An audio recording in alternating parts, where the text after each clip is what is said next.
The Magicians, A Time to Live, A Time to Die.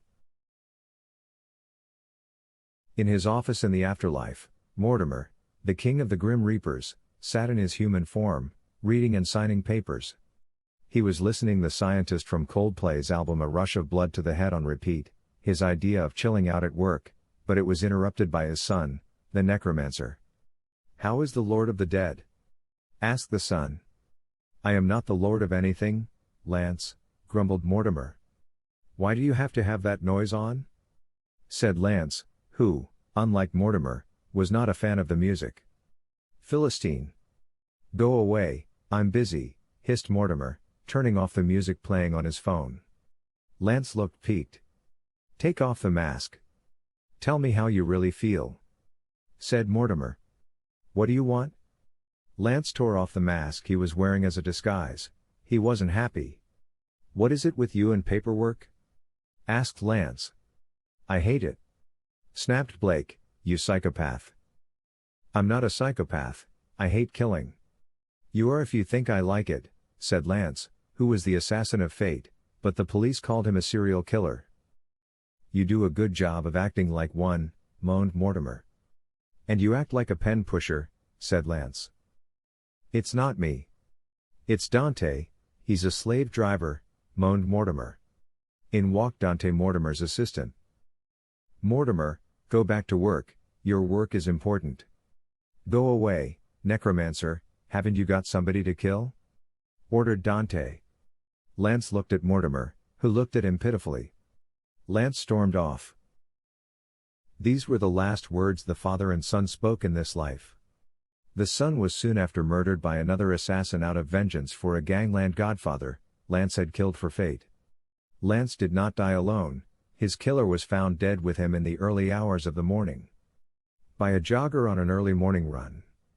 "Sarge, they found the Necromancer," said a policeman to the man in charge of the local police station when he was first found. "Where is he?" asked the sergeant. "They took him to the morgue," said the policeman. "Morgue?" said the puzzled sergeant. "He's dead," said the policeman. "Oh? Who killed him?" asked the sergeant. "John Steele, he was a hitman. We think it was a gangland hit because the Necromancer killed his boss," said the policeman. "How do we know the killer?" said the sergeant. "We found him dead near the Necromancer," said the policeman. "Do we know who the Necromancer was?" asked the sergeant. "Yes, it was strange, I wouldn't have believed it if I hadn't seen his face myself," said the policeman. "Well, who was he?" asked the sergeant. "Lance Alexander Sr., the magician, called the enchanter," said the policeman. "Sarge, why are you crying?" "Lance was my great-grandnephew," said Sergeant Reynard Alexander. The sergeant disappeared into thin air, reappearing in the morgue, where he found the coroner crying over the body of a dead man on the slab. "I thought you'd be upset," said Reynard, still crying. "How did you know?" asked Blake, the coroner. "We sent him to you, I hear, Mortimer," said Reynard, hugging his grandnephew, who shuddered. "You know who I am?" said Mortimer, "the Reaper King." "The Necromancer was your son, as was Lance," said the crying Reynard. "What are you going to do with me?" asked Blake. "You're a dead man, so you can't be the leader of our people," said Reynard. "Yes," said Blake. "You need friends, not enemies, now," said Reynard. "Thank you, Uncle Ray," Blake said. "Blake, can I have a word with you?" said Dante, walking into the room. "What you want to say to me, you can say in front of my Uncle Ray," Blake said. "The Angel of Death is free, he killed the killer of the Necromancer," said Dante, looking oddly at Reynard. "Angel of Death? What is that? He sounds bad?" said Reynard. "I was afraid that might happen." "Where is he?" asked Blake. "He's here, he followed Lance's body here," said Dante. "What?" asked Blake, worried. "Who is he?" asked Reynard. "A dead Reaper's soul," said Dante. "You don't have souls," said Reynard. "Only one will ever have one," said Blake. "He is the darkest of the Reapers, A loner who knows nothing but death, said Dante. He was a horrifying killer in life. But in death he's worse. He has no mercy or conscience to stop. He is said to be the god of death, the ruler of death and the dead. He is higher in rank than even Mortimer. Was he Lance's soul? Asked Reynard. Yes, the grieving father said, unsure what to do. What does he want? Asked Reynard. Lance, I suppose, said Blake. What for? Asked Reynard. I don't know, said Blake. Can he be stopped? Asked Reynard. No, Blake said. We should take his body somewhere else. He wouldn't want anything good to happen to Lance, said Reynard. We can't escape him. Wherever we go, he can go, said Blake, frustrated. He can't travel in time, I think. Enter the portal? Said a voice coming out of the swirling portal that had just appeared near them. Blake picked up his son and walked into the wormhole in time. Dante and Reynard followed him.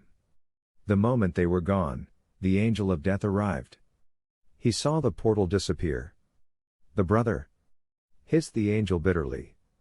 He's trying to break into here, said Tempest, the voice of the portal's owner, a dimension away. Why does he want Lance? Asked Blake. Who knows? Said Tempest. I thought you'd know, said Blake. I don't, said Tempest. All I know is Lance was meant to die before the angel awoke. Oh, so the angel was meant to die with Lance? Blake said. Yes, said Tempest, I'd rather live with Lance than without him, so I won't take you to kill him, but save him. He may be a pain in the neck, Blake said, crying, but he's my pain in the neck. I love him and miss him. Will the angel get in here? Asked Reynard, remembering their bigger problem.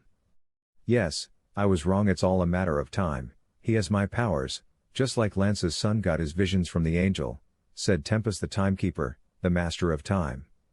Lance's son saw only visions of doom. Where should we go? Asked Blake. The only way to stop the angel is to reunite his soul with his body, Tempest said. How do we do that? Asked Blake. Go to the past and save his life, Tempest said. Okay, said Blake. Take that door, I'm fighting back the angel from coming here. I can't join you, said Tempest, pointing at a portal among a billion in the halls of time. They took it and took Lance. They appeared on the street, where Lance would die moments later. I have you, Necromancer, said Lance's killer. Lance stood disarmed with his killer's gun to his head. Don't kill me, please.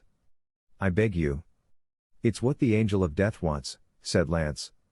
Police, let him go, steal. Shouted Reynard, pulling a gun on the killer. The killer panicked. He is the Necromancer, said the killer, thinking he deserved to kill him. I don't care, he could be Jack the Ripper, for all I care, he doesn't deserve to be murdered, him dead is worse than him alive, Reynard shouted. He murdered my boss, said the killer. Lance was looking terrified, not sure who was worse, the police or death. The killer then noticed Blake holding a dead man. You bring your own bodies with you, do you, copper? Said the killer. Lance recognized himself, he realized where they came from. Please don't kill me, pleaded Lance. The killer cocked the gun and was about to shoot Lance. The killer paused to take a breath. You are dead, said the angel in a voice colder than dry ice. He then ripped off the head of the killer. The angel knocked Lance violently out of the way of the gun, to the surprise and horror of Lance and the others. Lance crawled over to the time travelers. They looked at the angel nervously. The angel looked at them, his lips curled into a smile. The others looked worried. The angel burst into laughter. Honestly, you should see yourselves, the angel said. You look like you are looking at the Antichrist, seriously. You are, said Blake. I'm not that bad, Dad, said the angel, melting into Lance's form. That won't fool us, you can't have my son, either one of them, Blake said defensively. You tore the man's head off. I was defending myself, said the angel. I knew you'd come here.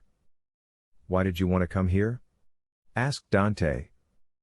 Look, said the angel, pointing at the dead Lance. He was no longer injured, he groaned. He's alive, said Blake joyously. Blake looked at the angel, who was melting away into non-existence as the past had changed. Is he gone? Asked Lance from the past. No, I feel him inside me, said the Lance in Blake's arms. Wonder if Tempest is all right? Said Blake. Can you put me down, Dad? Lance felt uncomfortable being carried around. Not until we get home, said Blake, who didn't want to lose him again. A wormhole appeared out of thin air. Temp's all right, said Lance, who was thinking Blake was getting too clingy for him. The time travelers entered the portal, and they were gone. Lance thought Blake was acting strange, even for him. He must have wanted to keep Lance close to him, so he could do some paperwork when they got back home.